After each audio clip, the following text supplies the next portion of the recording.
Bienvenidos de nuevo a nuestra clase. Esta será la sesión 4.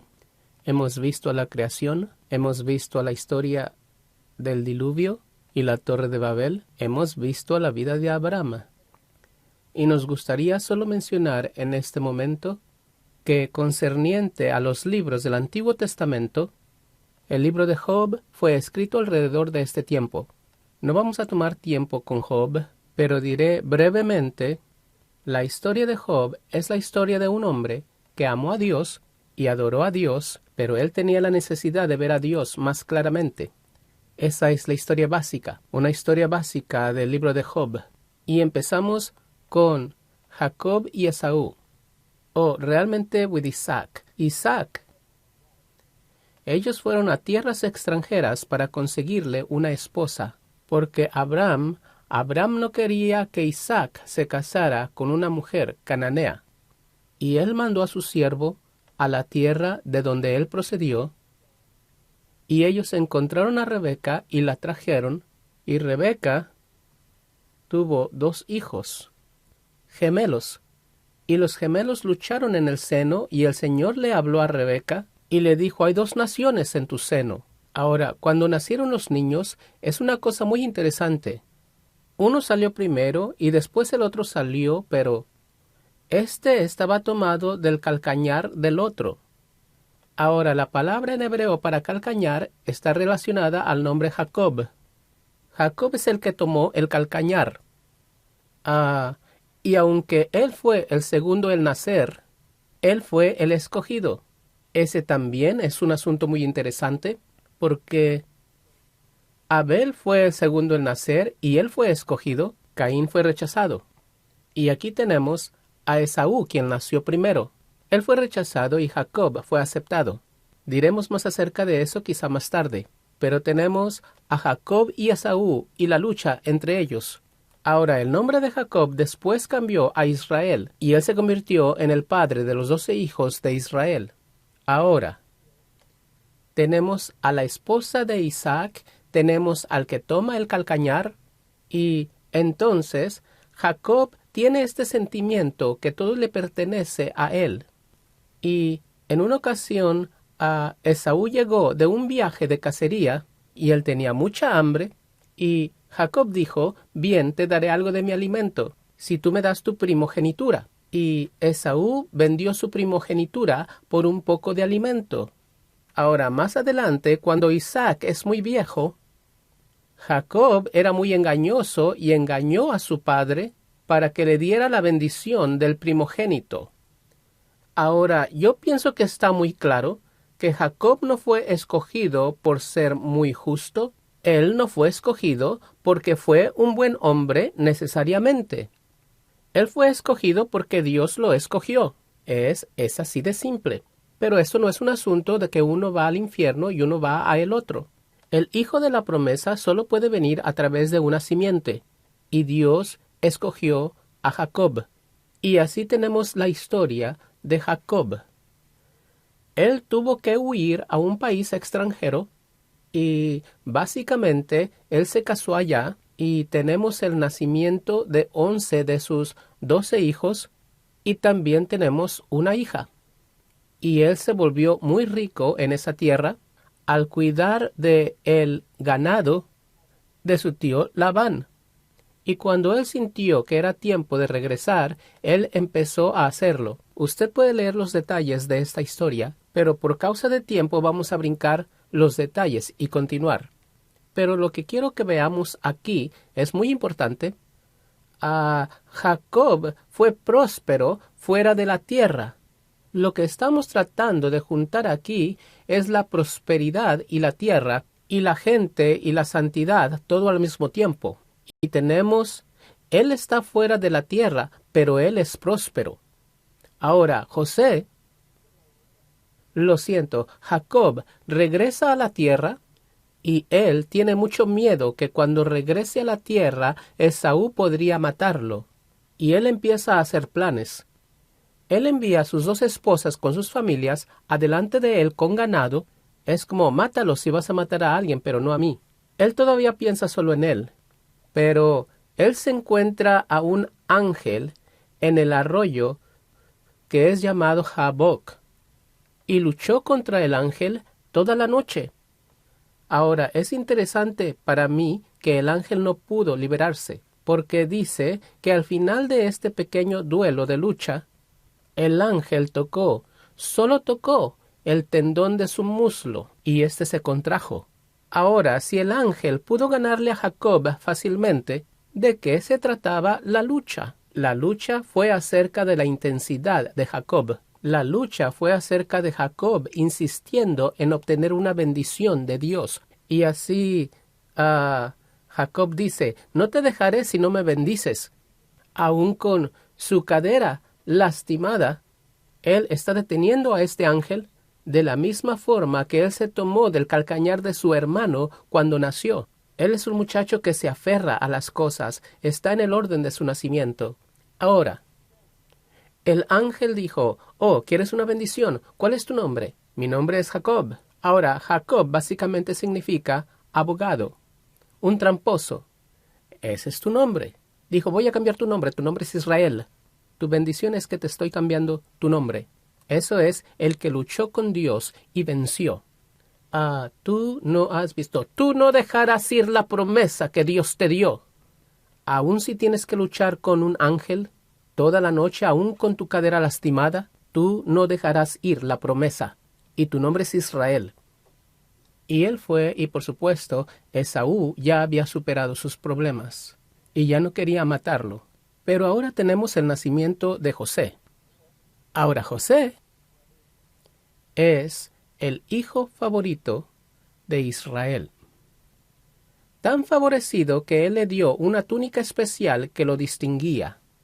Y José también fue un hombre, un joven que tuvo algunos sueños. Él soñó que sus hermanos se inclinarían y lo alabarían, que aún su padre y madre se inclinarían. Y por supuesto eso hizo celosos a sus hermanos. Pero no solamente tuvo el sueño, no solamente se le dio la túnica, pero se atrevió a usar la túnica. ¿Sabe? Yo creo que si hubiera puesto la túnica en el armario y nunca lo hubiera usado, quizás sus hermanos no se habrían molestado mucho. O, si nunca les hubiera dicho acerca del sueño, quizá ellos no se hubieran enojado mucho.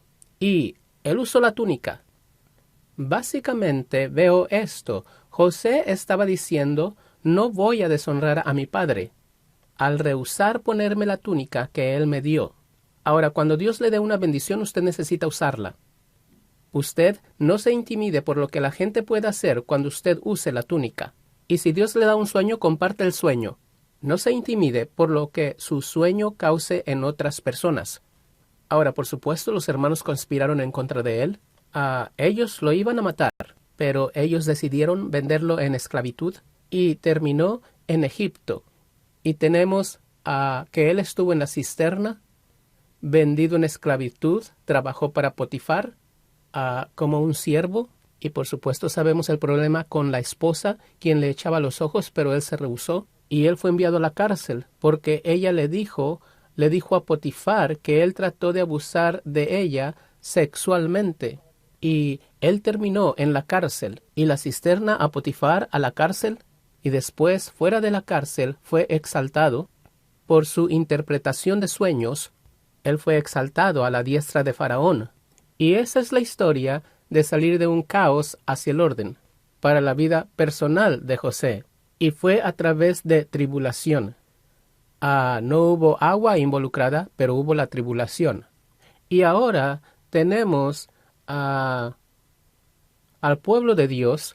Israel termina llegando a la tierra de Egipto, y se les dio lo mejor de la tierra para sus ovejas y para su ganado, llamada la tierra de Gosén. Y así Génesis, el libro de Génesis, termina con el pueblo en paz.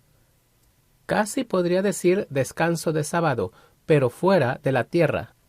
Y una vez más, no tenemos la paz y el sábado en la tierra aún. Hay este problema.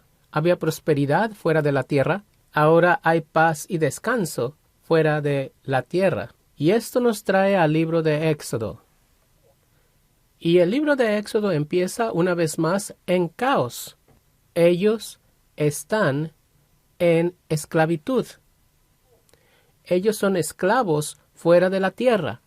Hubo un faraón que se levantó que no conocía a José, y él tenía miedo que el pueblo se multiplicara y tomara posesión, y él básicamente los hizo esclavos, y ellos construyeron a las ciudades de Egipto. Ellos construyeron, hicieron los ladrillos para las ciudades de Egipto, y el pueblo fue oprimido, y Dios oyó su clamor y recordó su pacto. Solo quiero decir brevemente que la palabra recordar en hebreo no necesariamente implica traer a memoria. Yo dudo que Dios se haya olvidado que Él hizo un pacto. Recordar significa activar lo que se había prometido. Él recordó significa que Él se involucró en hacerlo realidad. Diremos un poco más acerca de este concepto de memoria después. Y ellos son esclavos fuera de la tierra. Dios oyó su clamor, Él recordó su pacto, y Moisés fue escogido y preparado desde su nacimiento. Ellos estaban matando a todos los niños varones. Él fue salvado al ser puesto en el agua en una pequeña canasta. Aquí está el agua de nuevo. El caos de ser matado al ser un bebé fue evitado al pasar por el agua. La hija de Faraón lo encontró en el agua y lo crió. Y Moisés fue criado en la casa de Faraón. Moisés estaba ahí en la casa de Faraón, recibió educación egipcia, recibió entrenamiento como si fuera a ser el siguiente Faraón. Él era un joven muy favorecido. Pero de alguna forma él supo que su llamado era diferente. Y él realmente intentó libertar al pueblo. El intento de Moisés de libertar al pueblo, él mató a un egipcio, se metió en problemas y fue expulsado de Egipto y terminó en el desierto. Él se encontró a una señora ahí y se casó. Y en ese lugar él empezó a trabajar como pastor para su suegro. Ahora, él estaba pastorando cerca de lo que llamamos Monte Sinaí, algunas veces llamado Horeb. Y él estaba pastorando su ganado ahí y él vio que una zarza ardía y no se consumía. Ahora, una zarza ardiente preocuparía a un pastor, porque podría extenderse y destruir el pasto para las ovejas. Y él fue a investigar. Él no sabía que iba hacia Dios. Él estaba yendo hacia un fenómeno que él no entendía. Cuando él se acercó, Dios habló. Quita el calzado de tus pies, eso es tierra santa. Y como resultado, Dios dijo, te he escogido para que libertes a mi pueblo. Regresa a Egipto y saca a mi pueblo. Por supuesto, él protestó por ello. Yo no puedo hacer eso, yo no hago las cosas bien, yo no hablo bien, pero Dios dijo, yo estaré contigo. Y así Aarón fue escogido para que hablara por Moisés, hasta que Moisés finalmente llegó al punto de poder hablar por sí mismo. Pero ellos regresaron, deja ir a mi pueblo. Ahora, en esta situación, lo que descubrimos, Moisés quizá esperaba que Faraón dijera, oh, bueno, está bien, pero Faraón no va a hacer eso. Y se le dio una vara cuando Dios habló con él por la zarza ardiente. Dios había dicho, echa la vara en tierra y se volvió una culebra, tómala por la cola y se volvió una vara de nuevo. Una historia interesante, ¿tomaría usted una culebra por la cola? Bueno, él lo hizo y se convirtió en una vara. Y después Dios dijo, ve a Faraón y echa la vara en tierra. Y la vara se convirtió en culebra. Y después, él convirtió el agua del Nilo en sangre. Y tenemos una serie de lo que llamamos plagas. Ahora, no vamos a hablar de las plagas, pero cada una de las plagas fue realmente como una bofetada en el rostro de uno de los dioses de Egipto. Mire, ellos adoraban a la culebra. Bien, él puede convertirla en culebra una y otra vez. Bien, ellos adoraban al Nilo. Él convirtió el Nilo en sangre. Ellos adoraban a las moscas. Usted ha oído de Belcebú, el señor de las moscas. Ellos adoraban a las moscas. Dios dijo, ¿quieren moscas? Aquí tienen moscas. Dios está en control de lo que la gente piensa que los otros dioses, los demonios, tenían control. Y cada una de las plagas es realmente una bofetada en el rostro de uno de los dioses. Dios no está en contra de los egipcios como pueblo. Ahora, esto es un entendimiento del Nuevo Testamento que necesitamos llevar al Antiguo Testamento. Y eso es que Pablo lo dijo de esta forma, porque no tenemos lucha contra sangre y carne, sino contra principados y potestades, contra los gobernadores de las tinieblas de este siglo. Ese entendimiento no estaba en el Antiguo Testamento. Ellos pensaban que su enemigo era la gente. Los enemigos de Dios siempre han sido los principados, las potestades. Ahora, el pueblo no entendía eso, pero cuando Dios obró los milagros no era en contra de los egipcios, pero era en contra de los dioses. ¿Qué significa esto? Si usted se aferra a sus dioses, cuando Dios, el Dios verdadero, venga en contra de su Dios, usted será destruido junto con el Dios al que se aferra. Es su opción. Usted puede dejar ir al otro Dios y aferrarse al Dios real y obtendrá la salvación de los otros dioses que lo destruirán. Y ese es el asunto de las plagas. Ahora continuemos en la historia. Finalmente, la muerte del primogénito, lo cual es el principio de la Pascua. Tomen un cordero por familia, maten el cordero y pondrán la sangre en los dos postes. Y el Señor dice, cuando vea la sangre pasaré de vosotros, y no mataré al primogénito de la casa que tenga la sangre.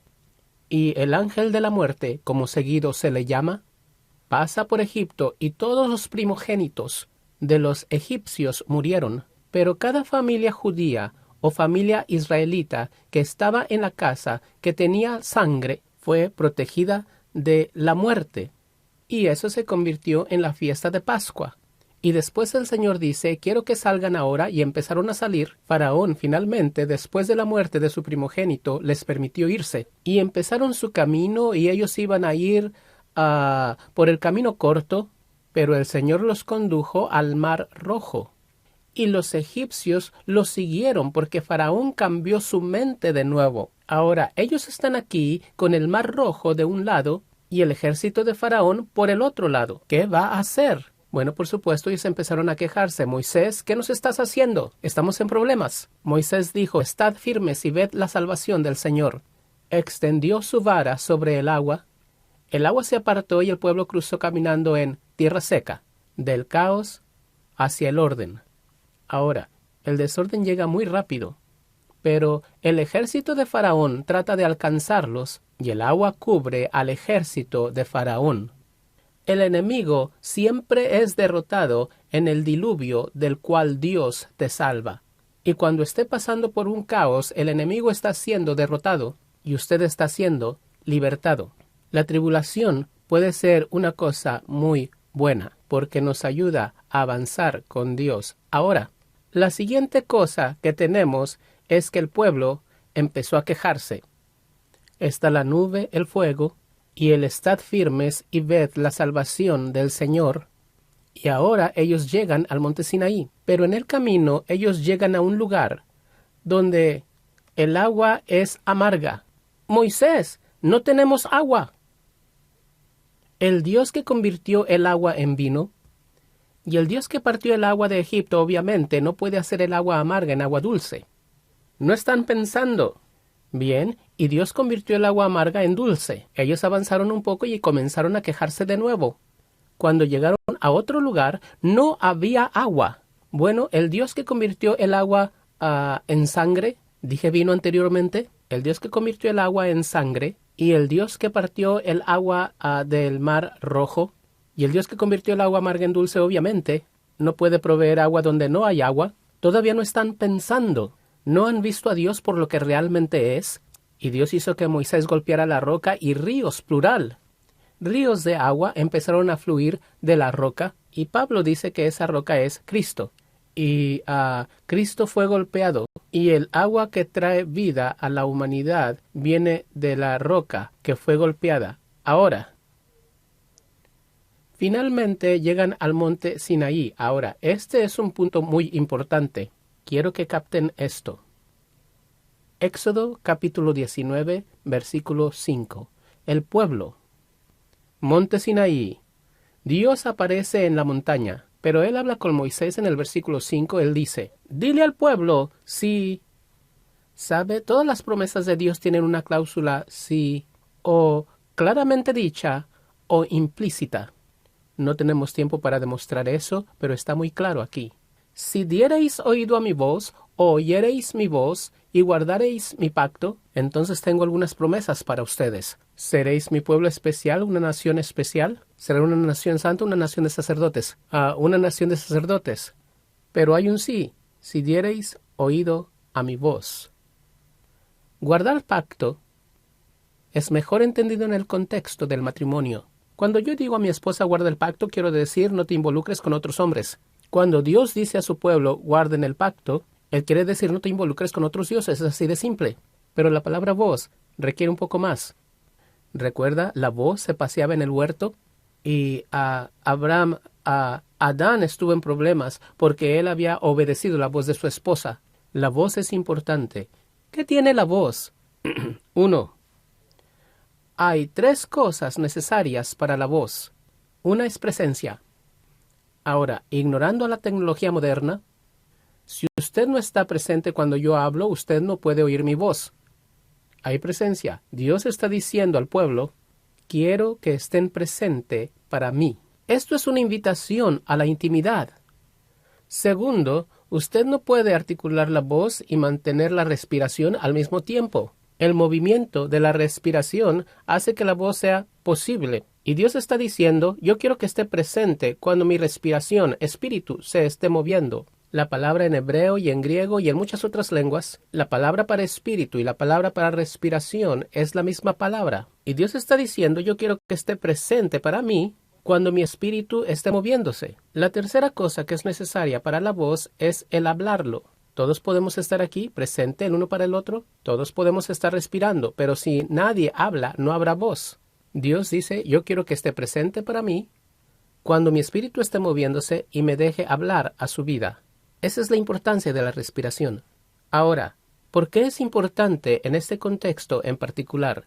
Observe esto mientras sucede. El resto del capítulo hay truenos y hay rayos, etc.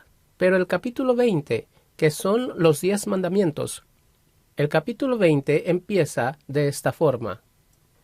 El capítulo 20 dice, y habló Dios todas estas palabras diciendo. Los 10 mandamientos originalmente no fueron dados en tablas de piedra. Los 10 mandamientos eran la presencia de Dios, el Espíritu de Dios moviéndose, y Dios hablando desde la montaña con la promesa. Si diereis oído a mi voz y guardareis mi pacto, seréis mi pueblo especial, un reino de sacerdotes y una nación santa. Y leemos los 10 mandamientos y llegamos al versículo 19 del capítulo 20. Después de los 10 mandamientos, el pueblo le dice a Moisés, no hable Dios con nosotros para que no muramos. En otras palabras, ellos no querían oír la voz de Dios. Ellos prefirieron la voz de Moisés. Moisés, tú sube y habla con Dios, infórmate qué es lo que Él quiere, y regresa y dínoslo. Ahora, el problema con esto es que la voz de Moisés no porta al Espíritu Santo. La voz de Dios porta al Espíritu Santo. Y si yo oigo a Moisés separado del Espíritu Santo, yo tengo a la voz de Moisés, no a la voz de Dios.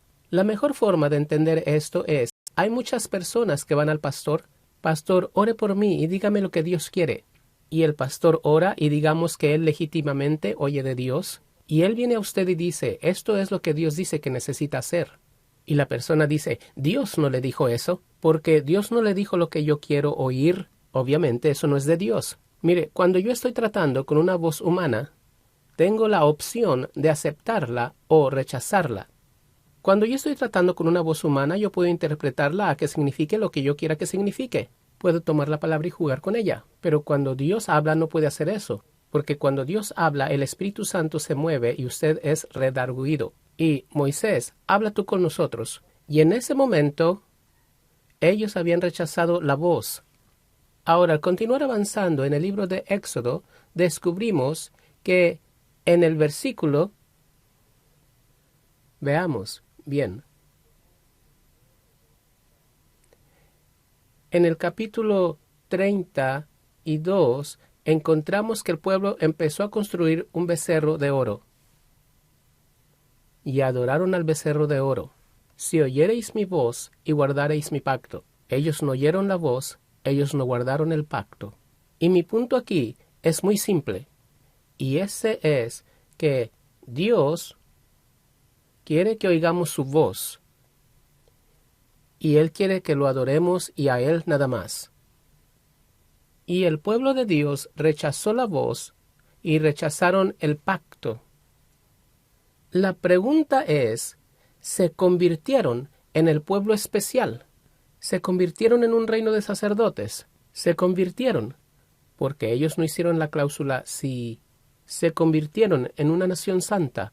Ahora, al estudiar la historia de esta gente, vemos que cuando adoran al becerro de oro, en ese contexto, Dios separó a una tribu para que fueran sacerdotes. Y no solo una nación de sacerdotes, hay una tribu de sacerdotes. Y si estudia la historia de ese sacerdocio, muchos de ellos es altamente cuestionable, que eran sacerdotes. Y vea la historia de esta nación, también es cuestionable que ellos realmente eran santos. Ahora, en un sentido ellos eran un pueblo santo y en otro sentido ellos eran un pueblo especial. Porque Dios continúa adelante con esta gente, a pesar de su rebelión. Él continúa con ellos a pesar del hecho que ellos están rechazando su camino. Y santidad, recuerde, es la presencia de Dios. Esta era una nación santa porque Dios estaba con ellos, no porque ellos lo hicieran todo bien. Y ellos fueron un pueblo especial para Dios, porque Él los había escogido para producir al Mesías. Ellos continuaron siendo esta nación especial, ellos continuaron siendo una nación santa, pero no de la forma que pudieron serlo. Y en el lugar de la voz de Dios, ellos recibieron tablas de piedra. Ahora, Pablo habla acerca de la ley escrita en tablas de piedra, y él dice que la ley escrita mata. Es el Espíritu quien da vida. Ahora, yo puedo leer la ley escrita y recibir vida si estoy leyendo por el Espíritu, y el Espíritu me está hablando mientras estoy leyendo. La mayoría de nosotros ha tenido una experiencia cuando estamos leyendo un pasaje y de repente un versículo en particular sobresale y usted ve cosas nuevas en él que usted nunca había visto antes.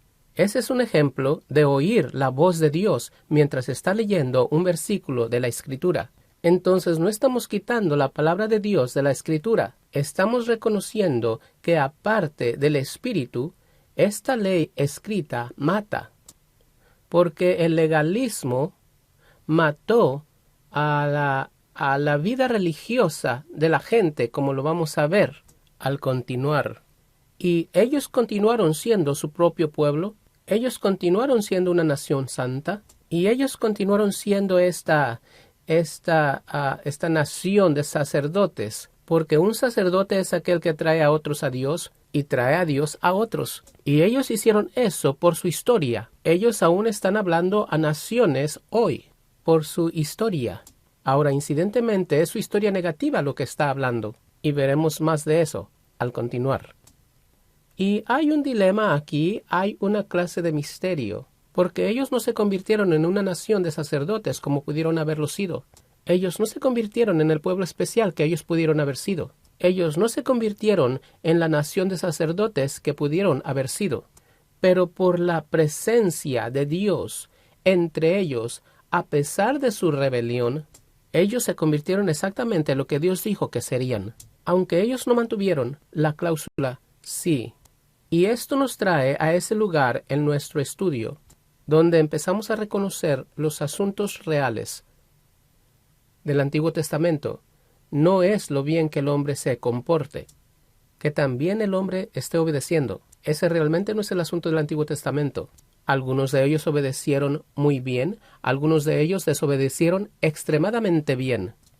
Pero ese no es el punto del libro que estamos leyendo. El punto real del libro, de la lectura, es Dios es fiel a su pueblo a pesar de su rebelión. Y eso está introduciendo el tema completo de la misericordia larga y sufrida de Dios.